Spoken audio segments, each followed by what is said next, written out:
آپ کو اہم خبر دیں آزاد کشمیر کے وزیر اعظم کے حوالے سے تو نون لیگ کے بیرسٹر افتخار گیلانی 30 ووٹ لے کر وزیر اعظم آزاد کشمیر منتخب ہو گئے۔ بیرسٹر افتخار گیلانی 30 ووٹ لے کر وزیر اعظم آزاد کشمیر منتخب۔ پیپلز پارٹی کے سردار مختار احمد نے 14 ووٹ حاصل کیے۔ نون لیگ کے بیرسٹر افتخار گیلانی 30 ووٹ لے کر وزیر اعظم آزاد کشمیر منتخب۔ بیرسٹر افتخار گیلانی 30 ووٹ لے کر وزیر اعظم آزاد کشمیر منتخب ہو گئے۔ آپ کو اہم خبر دیتے چلے نون لیگ کے بیرسٹر افتخار گیلانی 30 ووٹ لے کر وزیر اعظم آزاد کشمیر منتخب ہو گئے۔ آج یعنی 28 اگست 2026 کو اسمبلی میں وزیر اعظم کا انتخاب ہوا اور نون لیگ کے بیرسٹر افتخار گیلانی 30 ووٹ لے کر وزیر اعظم آزاد کشمیر منتخب ہو گئے، جبکہ ان کے مقابلے میں پیپلز پارٹی کے سردار مختار احمد نے 14 ووٹ حاصل کیے۔ آپ کو افتخار گیلانی کے حوالے سے بتائیں تو ان کی پیدائش 27 جولائی 1980 کو مظفر آباد میں ہوئی۔ ابتدائی تعلیم اسلام آباد میں حاصل کی، جبکہ بار ایٹ لا لندن سے کیا۔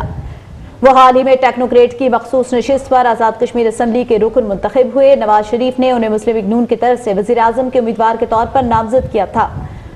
البتہ ایک بات اہم ہے کہ اس وقت انہیں نامزد وزیر اعظم کہنا درست نہیں، کیونکہ وہ اس وقت منتخب ہو چکے ہیں۔